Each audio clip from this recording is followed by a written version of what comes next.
నీరు పల్లాని ప్రవహించినట్లుగా అందరికి కూడా గురుదక్షిణల మీద, పూజా పునస్కారాల మీద, నమస్కారాల మీద నడుస్తుంది మన వాళ్ళల్లో. ఇక పాస్టర్స్ గురించి చెప్పాల్సిన పని లేదు. వాళ్ళు ఎందుకంటే ఇక దశమ భాగం అనేది ఆయన హక్కుగా భావిస్తుంది. ఆయన లోకంతో ఆయన పని లేదు. ఇట్లా నీకు సమాజం ఎక్కడ మార్పు వస్తుంది చెప్పండి? బుద్ధుడు ఒక్కడే బయలుదేరి 20 సంవత్సరాలు సాధన చేసి పూర్ణమైన జ్ఞానం పొంది 30 ఏళ్ళు భారత ఖండం మొత్తం తిరిగి మొత్తం బౌద్ధంగా మార్చేసిండు. ఎట్లా మార్చిండు? ఆయన జీవితంలో అంత త్యాగం, అంత జ్ఞానము, ఆయన త్రికరణ శుద్ధి కలిగినటువంటి వాడు, సత్య అనుష్ఠానమూర్తి. అందుకే చేయగలిగింది. ఇవాళ మన గుళ్ళు మనందరికీ తెలిసి ఎన్ని ఉన్నాయో, ఊరికి 10 ఉంటాయి, చర్చిలు 4-5 ఉంటున్నాయి, మసీదులు ఉంటున్నాయి, బోధకులు విపరీతంగా తయారవుతున్నారు.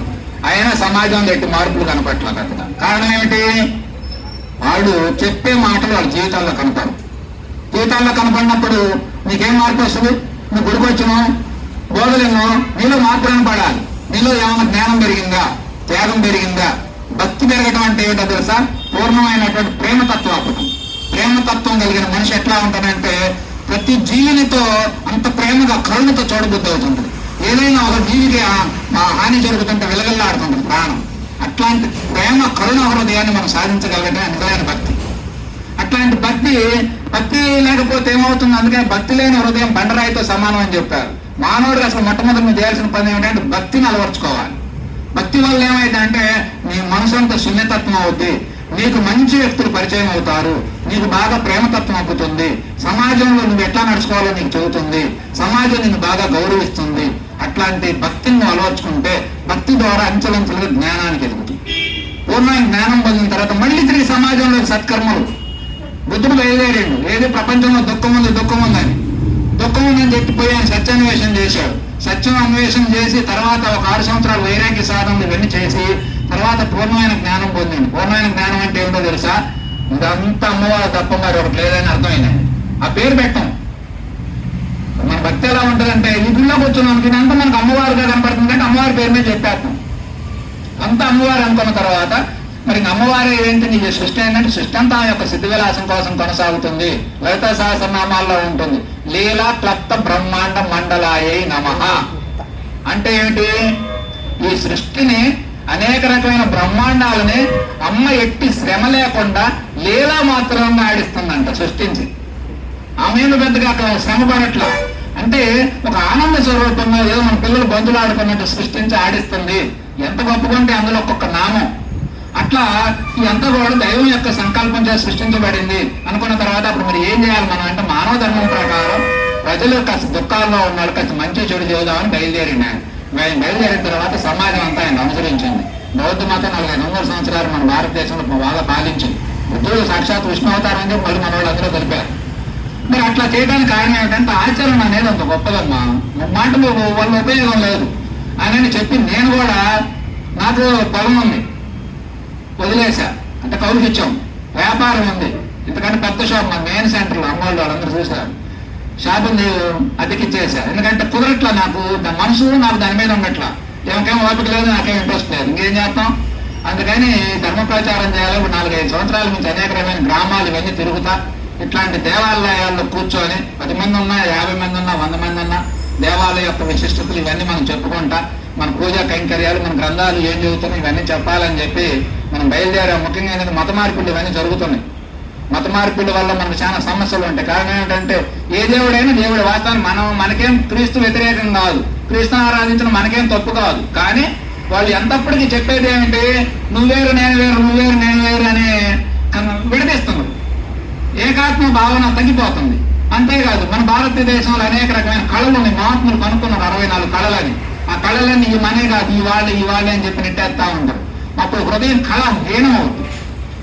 కాబట్టి ఇవన్నీ మనం తెలిసిన వాడు బాధ్యత తీసుకొని చెప్పకపోతే ఎట్లా అని చెప్పి మనం బయలుదేరితే మాతో పాటు కొంతమంది లేరై ఇట్లా అనేక రకమైన గ్రామాలు ఇవన్నీ తిరుగుతూ ఉంటే మరి ఈ విధానంలోనే రాత్రి మొన్న ఇక్కడ అర్థశాస్త్రమాస దీక్షలు అని చెప్పి మన గురుగారు ఆయన తెలిసిన ఆయన పెడితే అక్కడ రోజు గడిపాం. నేను వెళ్దామంటే వెంకటరామరెడ్డి మాధవీలు మాకు సొంత తమ్ముళ్ళు కాదన్నా, ఇవాళ మేము ప్రతి శుక్రవారం ఇక్కడ కార్యక్రమాలు శుభ్రంగా జరుగుతున్నాయి, అందులోనూ ఒక 50 మందికి భోజనం కూడా ప్రతి శుక్రవారం పెడదాం అనుకుంటున్నాము, మీరు కాస్త ఉంటే బాగుంటుంది అని చెప్పి. ఎందుకంటే మాధవీయులు మంచి భక్తులు, అటు వాళ్ళ అత్తమామ భక్తులు, ఇటు వాళ్ళ అమ్మ నాన్న భక్తులు. ఎందుకంటే వీళ్ళు అమ్మవారి సేవ చేసుకొని తరించారు. వాళ్ళు ఓపుకున్న నాళ్ళు ఇక్కడే ఉన్నారు, ఈ కొట్టు వాళ్ళదేగా. వాళ్ళు పెట్టుకొని చక్కగా వాళ్ళు తరించి ఇప్పుడు ఓపిక లేక అమ్మాయికి ఇచ్చారు, వాళ్ళు చేసుకుంటాం. వాళ్ళు మంచి భక్తులు, వాళ్ళు చిన్నప్పటి నుంచి అయ్యప్ప స్వామి శివమాలని. ఇప్పటికీ చిన్నబ్బాయి ఖాళీ దొరికితే పోయి కాకాని శివాలయ దర్శనం చేసుకొని రోజు వస్తా ఉంటాడు. అట్లా ఆరాధన, పిల్లలు కుటుంబం హాయిగా ఉన్నారు. ఎంత బాగుంటారు పిల్లల కుటుంబం అంతా. ఎందుకంటే తల్లిదండ్రులు పిల్లలు ఎంత బాగుంటే వారు రేపు సమాజంలో అంత మంచిగా ఎదగడానికి బాగుంటుంది అని చెప్పి నువ్వు రావాలి అని చెప్తే మనం ఈరోజు సరే ఏమైంది. వాస్తవానికి ఏంటంటే మనకేవో పెద్ద పెద్ద వేదికలు లేకపోయినా ఏది ఉన్నదంటే నలుగురు కూర్చున్న ఇంట్రెస్ట్ ఉన్న వ్యక్తులు నలుగురు ఉంటే చాలు. మా గురువుగారు ఒక మాట చెప్పేవాడు, అయ్యా మనకేం పెద్ద 1000 మంది అవసరం లేదు, ఒక 100 మంది వచ్చారనుకో సపోజు, అందులో 10 మంది శ్రద్ధ పెట్టినారనుకో, అందులో ఇద్దరు బాగా లోతుగా ఆలోచించి ఒకళ్ళు ఆచరించినా మనం చేసిన పని సఫలమైనట్లే. ఎంత గొప్ప మాట. ఆ ఆధారంగానే చేసుకొని మనం ప్రయాణం చేస్తున్నాం. లేదంటే మరి మీరు జీవితం మారిపోద్దా లోకం? మారదు, నాకు కూడా తెలుసు మారదని. ఎందుకంటే శ్రీకృష్ణ భగవానుడు సాక్షాత్ విష్ణు, ఆయన మా కురుక్షేత్ర యుద్ధం జరగకూడదని ఎంత ప్రయత్నం చేసిండో. ఎందుకంటే జరిగితే అప్పుడున్న క్షత్రియ యోధులందరూ కూడా యోధాను యోధులు, మహారథులు, అట్లాంటి వాళ్ళందరూ కూడా మరి దుర్మరణం చెందుతారు. దానివల్ల వ్యవస్థ అంతా దెబ్బతింటది, స్త్రీమూర్తులంతా వితంతువులు అవుతారు, చాలా అనాథలైపోతారు. 21 లక్షల మంది చనిపోయారు మహాభారత యుద్ధంలో. మొట్టమొదటి ప్రపంచ యుద్ధంలో మొట్టమొదటి అని చెప్పాలి. ఎంతమంది మనకి ఉద్యోగ పర్వం మొత్తం 18 పర్వాలు. ఉద్యోగ పర్వం మీరు బాగా స్పష్టంగా చదివితే శ్రీకృష్ణ భగవాను యొక్క ప్రయత్నం అంతా అందులో ఉంటుంది. యుద్ధం జరగకుండా ఎలా ఉండాలో వ్యాసుడు కృష్ణ భగవానుడు ఇద్దరు కూడా ఎంత ప్రయత్నం చేశారో తెలిసింది. యుద్ధం జరిగితే జరగబోయే పరిణామాలు ఏమిటో ఆయన స్పష్టంగా తెలియజేయడం జరిగింది. అలా చెప్పినటువంటి పరిణామాలు మూర్ఖమైనటువంటి దుర్యోధనుడు, ఒకే ఒక దుర్యోధనుడు, అతని వల్ల మొత్తం సర్వనాశనం అవడానికి కారణమైంది. ఆ తర్వాత మనకి స్త్రీ పర్వం చదివితే అర్థమవుతుంది. ఏమవుతుంది? స్త్రీల యొక్క హృదయ క్షోభ ఎలా ఉంటది. మరి అంత గొప్ప గొప్ప భర్తలందరూ, కొడుకులు, మనవళ్ళు, విలువైన మరి మానవ జాతిలో మగజాతి మొత్తం విలువైన వాళ్ళందరూ కూడా మరి అక్కడ కాలగర్భంలో కలిసిపోయారు. స్త్రీమూర్తులు ఏం చేయాలి? బిడ్డలు పోయారు, మనవళ్ళు పోయారు, కొడుకులు పోయారు, 4 తరాల ఉన్నటువంటి తాతలు తండ్రులు అందరూ పోయారు. మగవాళ్ళు ఇంత చిన్నపిల్లలు తప్పితే ఇంకెవరు లేరు. ఆ స్త్రీ పర్వం చదివితే ఎంత క్షోభ కనిపిస్తుందో. అట్లాంటి క్షోభను అనుభవించకుండా ఉండాలంటే మనకి తెలియాలి. కానీ తెలిస్తే మనకి ఇప్పుడు ఉందనుకోండి, పని చేస్తే 10 రూపాయలు లాభం, అదే పని చేస్తే 50 రూపాయలు లాభం అనుకోండి, మనం ఏం చేస్తాం? 50 రూపాయలు పనికే పోతాం. ఎందుకంటే పని ఒకటే, కానీ ఫలితం తేడా ఉంది కదా. కానీ అలా చేయాలంటే మనకు ముందు తెలియాలి. అందుకే మనకి భారతం, రామాయణం అనేది 2 కళ్ళు లాంటి. ఈ 2 అనుష్ఠాన గ్రంథాలు, దృశ్య కావ్యాలు. అవి అందులో ఏం చెప్పబడ్డాయో లోకంలో అదే జరిగింది, వేరే జరగడానికి ఛాన్సే లేదు. అందులో ఇతిహాసం అంటే ఇది ఇక్కడ ఇలా జరిగింది, రాముడు ఎలా జీవించాడు, రావణాసురుడు ఎలా జీవించారు, ఇద్దరు దైవం చేత సృష్టించబడిన వాళ్ళే. కానీ అతని ఆలోచన విధానం, అతని మాట తీరు, అతని చర్య ఇదిగో రాముడు చేసింది. అంటే లోకానికి పూజ్యుడైంది, ఆరాధ్యుడైంది. కానీ రావణాసురుడు చాలా గొప్పవాడు. అసలు ఆయన వర్ణన, ఆయన ఫస్ట్ దర్శనం ఇచ్చినప్పుడు ఉంటది. ఆయన పీఠం, ఆయన వైభవం అంతంత కాదు వర్ణించడానికి. అంత గొప్ప సింహాసనం బంగారు ఇటుకలతో కట్టుకుంటాడు మొత్తం, అట్లాంటి వాడు.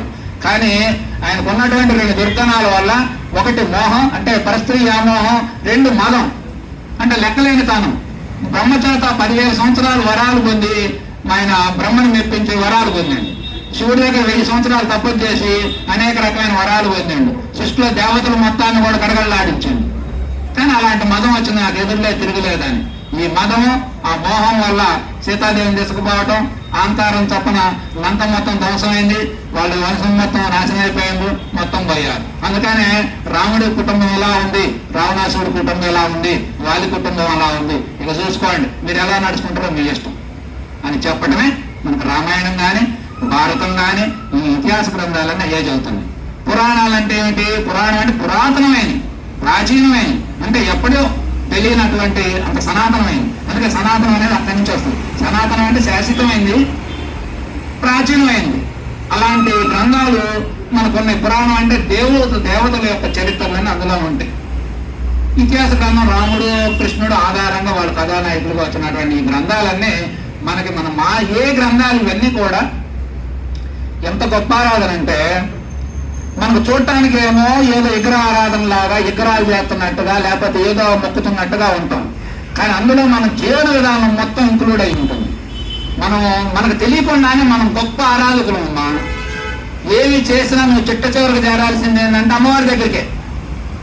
కానీ మనం ఆరాధన ఎంత గొప్పగా ఉంటుందో చూడండి. ఆరాధన మనం చెట్టుని ఆరాధిస్తాం, పుట్టను ఆరాధిస్తాం, అన్నింటిలో ఆరాధిస్తాం. భగవద్గీత ఏం చెబుతుంది? సర్వంలో నిన్ను సర్వంలో నిన్ను సర్వాన్ని నీలో చూసుకోమని చెబుతుంది. మనం చూసే విధానమే మనకు తెలియకుండానే మనం ఆచరిస్తున్నాం. మనం అందుకే ఇవన్నీ ఈ ఆరాధనలన్నీ అందుకే. వాళ్ళు మొత్తం దేవుడు అక్కడే ఉన్నాడు. ఏడున్నాడు ఆయన అక్కడ స్వర్గంలో ఉంటాడు. స్వర్గంలో ఉంటే మనం ఏం చేయాలి చెప్పండి? అందుకని మన ఆరాధన స్వర్గంలో లేదు. ఉన్నాయి స్వర్గ నరకాలు, కానీ ఇదే స్వర్గం. పాపపుణ్యాలు ఉన్నాయి. నీ హృదయ స్థానాలే పాపపుణ్యాలు. పాపం ఏమిటి? నువ్వు దుఃఖంగా ఉన్నావు, నీ పాపంలో ఉన్నట్టు లెక్కే. సంతోషంగా ఉన్నావు, స్వర్గంలో ఉన్నట్టు లెక్కే. అసలు నీ మానవ జన్మ లక్ష్యం ఏమిటి? ఆనందం కోసం వచ్చును. ఈసారి సృష్టి అంతా ఎందుకు సృష్టించబడింది? దైవం అమ్మవారు ఎందుకు సృష్టించింది అంటే ఆనందం కోసం. ఆనందం ఏమిటి? ఆయన విచిత్రంగా అనిపించడం మనకి. ఆనందం లేకపోతే అసలు మనకేం సంబంధం లేకుండా మనం వచ్చినాం. ఎందుకు ఈ భార్య పిల్లలు ఇవన్నీ ఎవరు పెట్టుకోమన్నాం? మనం కావాలని పెట్టుకున్నాం. ఎందుకు పెట్టుకున్నాం? ఊరకుండా పెట్టుకున్నాం. పొద్దుబాక ఊరకుండా లేక ఊసిపోక ఇదంతా పెట్టుకున్నాం. అన్ని అలా పెట్టుకొని ఇవన్నీ చేస్తున్నట్టుగా ఈ సృష్టిలో దైవం కూడా, ఈ సృష్టి అంతా కూడా మనం ఏమనుకుంటాం? ఇక్కడ మనం ఏదో పెద్ద గొప్పవాళ్ళమైనట్టు, శాశ్వతమైనట్టు, మానవుడు అంటే ఇంకా గొప్పవాడైనట్టు, సృష్టి మొత్తాన్ని ప్రతి సృష్టి చేసేవాడికి తయారై ప్రకృతినంతా ధ్వంసం చేస్తూ ఈ విధానంలో మానవ జీవితం కొనసాగుతూ ఉంది. కానీ సృష్టి మనకు బ్రహ్మాండ పురాణం చెబుతుంటది.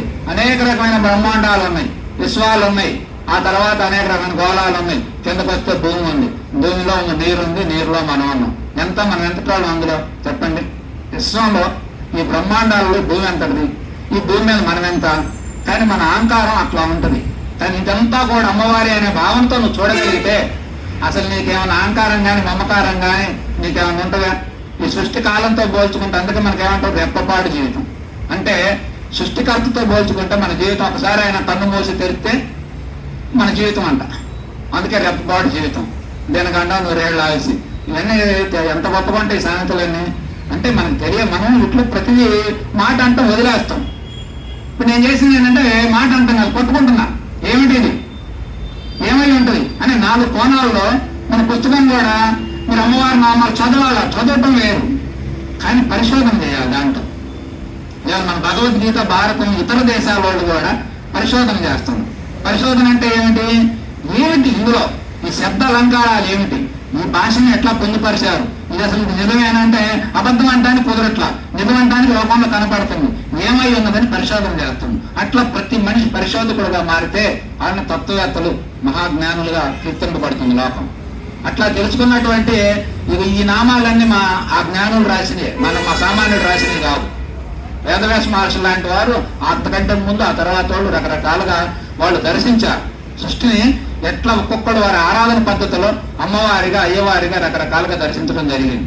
అట్లా దర్శించి అందిస్తే అవన్నీ కూడా వాళ్ళ మానవ జాతిని బ్రహ్మాండంగా ఉద్ధరించి నడిపిస్తుంది. ఇలా నడిపించే దానిని మనం ప్రజలకు చెప్పాల్సిన బాధ్యత మనకున్నది. ఇందాక మళ్ళీ ఇప్పుడు మనం ఎక్కడికి రావాలి? కృష్ణుడే ఆపలేకపోతే కురుక్షేత్ర యుద్ధం మనం ఆపగలమా అనేది నాకు ప్రశ్న ఉంది. కానీ ఆపినా ఆపకపోయినా ఆయన విదురుడు అడిగాడు.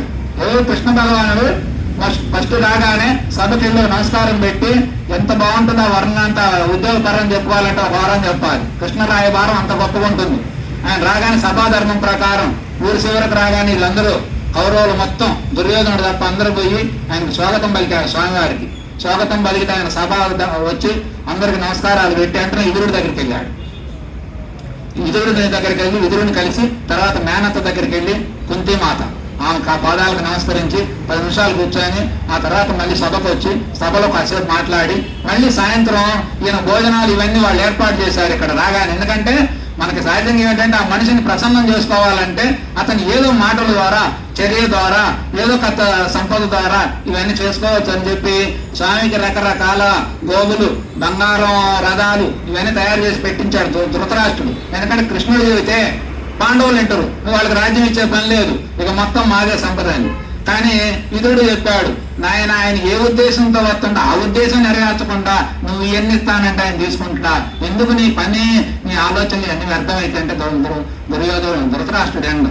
సరే ఇది అయిపోయింది. తర్వాత ఆయన సాయంత్రం ఆయన ఇంటికి పోయి, ఎందుకంటే వీళ్ళందరూ భోజనం ఇక్కడ చేయమన్నారు, అయ్యా నేను వచ్చిన పని సఫలమైతే నేనే అడిగి మీ అందరి దగ్గర పెట్టించుకొని మా అందరం కలిసి భోజనం చేద్దాం, విఫలమైందా నేను మీ దగ్గర భోజనం చేయాల్సిన అవసరం లేదు, ఎందుకంటే మాటను గౌరవించినప్పుడు నేను మీ దగ్గర కూర్చొని ఏం చేయగలను అని చెప్పి ఆయన ఒప్పందాన్ని విస్మరించి నైట్ రాత్రి అంతా కూడా ఆయన వెళ్ళి విదురుని యొక్క మందిరంలో ఆయన రాత్రి అంతా గడపడం జరిగింది. అప్పుడు విదురుడు చెప్పాడు, ఏం చెప్పారు, నాయన కృష్ణ నువ్వు నాకు రావడం నచ్చలేదయా, ఎందుకంటే ఆయన కృష్ణ భక్తుడు, నువ్వు వచ్చావు, వాడు మూర్ఖుడు ఎండు, వెనకపోగా మళ్ళీ ఏదన్నా ఇతరితర నీ పైన ఏదైనా ప్రయోగాలు చేసి నిన్ను పరాభవపరిస్తే అందరూ కూడా నామరకు అనిపిస్తుంది, మాలాంటి వాడు బాగా అనిపిస్తుంది, నువ్వు రాకుండా ఉంటే బాగుండేదేమో, ఇది ఎటు సఫలమైతే నాకైతే నమ్మకం లేదు అని అంటే, అప్పుడు కృష్ణయ్య చెప్పిన మాట ఏంటంటే, ఇదురా ఇన్నా వెనకపోయినా,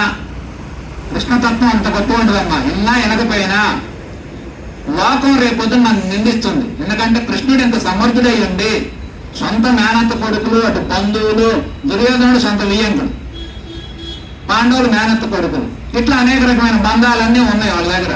ఇన్ని బంధాలు పెట్టుకొని కనీసం ఇంత పెద్దవాడై ఉండి, తెలిసిన వాడై ఉండి, సమర్థుడై ఉండి కనీసం సెలవు తీసుకొని వాళ్ళ యుద్ధం ఆపలేదని చెప్పి లోకం నిందిస్తుంది. నిందించి నన్ను కూడా ఆదర్శంగా తీసుకుంటారు, ఆ కృష్ణుడు ఏం చేయకపోతే మనం మాత్రం ఏం చేద్దాం అనుకుంటారు అని కావద్దు. అందుకని నేను ప్రయత్నం చేస్తా, సఫలమైందా నాకంటే అదృష్టవంతుడు మీ సృష్టిలో మరొక లేదు.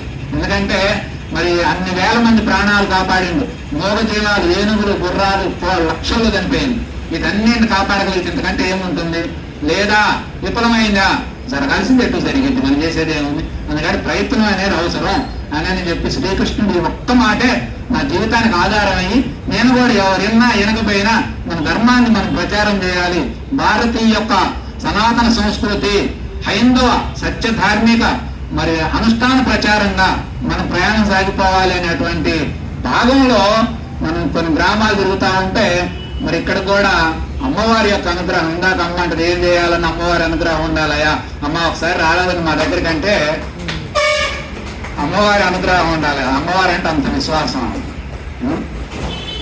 అట్లా అమ్మవారి యొక్క అనుగ్రహం చేత మేము రావడం, ఏదో ఈ మైకు కూడా బాగలేకపోతే సినిమా పాపం మనసు బాధపడుతుంది, ఎందుకంటే అదే మైకు బాగలేదే, జనాలు కూడా బాగలేదే 10 మంది అంటే. ఎందుకంటే మేము కార్యక్రమాలు పెడితే కార్తీక మాసంలో మేము ఎన్నో కార్యక్రమాలు పెడతాం. ఆధ్యాత్మిక సాధనలో భాగంగా బుద్ధ పౌర్ణమి, కృష్ణాష్టమి, ఆంజనేయ స్వామి జయంతి, వివేకానంద జయంతి, శంకరాచార్య జయంతులు ఇవి బాగా చేస్తూ ఉంటాం. మాకు 100 మంది పైన మినిమం రోజు వచ్చే భక్తులు ఉంటారు భజనలకి, కన్నింటికి. ఆ తర్వాత ఇట్లాంటి కార్యక్రమాలు, పండుగలు మామూలే. అట్లా చేస్తుంటే మన కార్తీక మాసం వచ్చేసరికి మీ అందరికీ తెలుసు, కార్తీక మాసం అంటే ఏమిటి, శివుని యొక్క పండుగ. శివ దంపతుల్ని మనం ఆది దంపతులుగా, ఆదర్శ దంపతులుగా, సర్వలోకాలన్నీ ఆదర్శంగా తీసుకొని జీవించేటువంటి శివ కుటుంబం అంత ప్రధానమైనటువంటి పాత్రలో అయ్యగారు ప్రధాన త్రిమూర్తుల్లో ఒకరు, అమ్మవారి సృష్టి పాలకురాలు, వినాయకుడు అంటే ప్రథమ గణాధిపతి, కుమారస్వామి సర్వ సైన్యాధ్యక్షుడు, ఎవరికి దేవతలకి ప్రధానమైనటువంటి పదవులను వాళ్ళ ఇంట్లోనే పెట్టుకున్నారు, వాళ్ళే మొత్తం వాళ్ళే పాలిస్తున్నారు. అట్లాంటి వాళ్ళని వదిలేసి వినాయకుడి పండుగ పెడితే ఈయనేమో ఒకళ్ళేమో రాజశేఖర రెడ్డి పాటలు అంటారు, ఒకళ్ళేమో ఎన్టీఆర్ పాటలు అంటారు. ఈ పాటలు మళ్ళీ దాని తగ్గట్టు రంగులు కూడా స్వామికి రంగులు కూడా మార్చేస్తాం. ఊరు ఈ దౌర్భాగ్యం ఎక్కడ పెట్టిండ్రా అనిపిస్తుంది. వాస్తవానికి మనం అట్లా పెట్టి పిల్లలందరూ కూడా చిన్న చిన్న పిల్లల దగ్గర నుంచే ఏదో వాడికి కులమో, ఒక మతమో, ఒక పార్టీ ఇరుక్కుంటుంది మనసుపై. ఇరుక్కొని వాడు ఆ నాయకుడికి చెయ్యి, ఆ నాయకుడికి చెయ్యి అంటాడు. దానికంటే నీ తాత ముత్తాతలు నీ కోసం నీకు ఎంత సేవ చేశారో నీకు తెలియదు. నీ కడిగి తుడిసి పెంచి పెద్ద చేసి నీ కోసం జీవితాంతా నీకు ఇప్పుడు నోట్లో బాగాలేకపోతే కూర్చొని అలో రచన, అమ్మా లక్ష్మీదేవి అని ప్రాధేయపడి రేతులు ఎంత తపన పడతారో అట్లాంటి వాడు కనీసం ముత్తాత పేరు ఏంటంటే తెలియదు వాడికి. కానీ ఎప్పుడప్పుడు నీకు తెలుసు, వీడు జెండా పెట్టుకున్నాడు మారుతుంటాడు. ఏం పని నీకు అసలు? అమ్మాని ముందు ఓటేసుకో. రాజకీయం అనేది వ్యాపారం అయింది, అందులో ఉండి పెట్టుబడి పెట్టి సంపాదించుకున్న వాడికి లాభం, మనలాంటి వాడికి ఏం లేదు. ఓం నమః శివాయ, మనకెందుకు అడ్డంతో పెట్టుకో, నువ్వు పెట్టుకోవాలా? వినాయకుడి ఫోటో పెట్టుకో, వినాయకుడు దేవతలకి ప్రథమ గణాధిపతి, కుమారస్వామిని పెట్టుకో. ఎందుకు పెట్టుకోవాలి ఇవన్నీ? రాముని పట్టుకో, ఆంజనేయ స్వామిని పట్టుకో, కృష్ణ భగవాన్ని పట్టుకో. ఎందుకు పట్టుకోవాలా? వివేకానంద. వీళ్ళందరినీ ఎందుకు పట్టుకోవాలంటే నువ్వు పట్టుకున్నది నీవు అవుతూ. నువ్వు నాయకుడిని పట్టుకున్నావు, తిక్కల నాయకుడిని పట్టుకున్నావు అనుకో, నువ్వు కూడా తిక్కలోడు అవుతావు. సమాజంలో ఏం గౌరవం ఉంటుంది నీకు? నువ్వు అందుకే రాముడు కుమారస్వామి వాళ్ళిద్దరు నాయకులు. ఆయన పట్టుకున్నావా, నువ్వు ఏడికి పోతే ఆడ ఎస్ఆర్ అనాల్సిందే. ఏది ఇప్పుడు మన నాయకులు కూడా అంటాం, ఏమంటాం? ఐజన పెడితే నమస్కారం అంటావు, పదవి పలకరించేవాళ్ళు లేడు. కానీ నువ్వు పట్టుకున్నావా? నువ్వు పుట్టినప్పుడు భూమి మీద కీర్తి వస్తుంది, పోయిన తర్వాత కూడా ఎస్ఎస్ వస్తుంది. అంటే పోయిన తర్వాత కీర్తింపబడేదాన్ని ఎస్ఎస్ అంటారు, ఉన్నప్పుడు కీర్తింపబడే కీర్తి ఎటు కనపడుతుంది.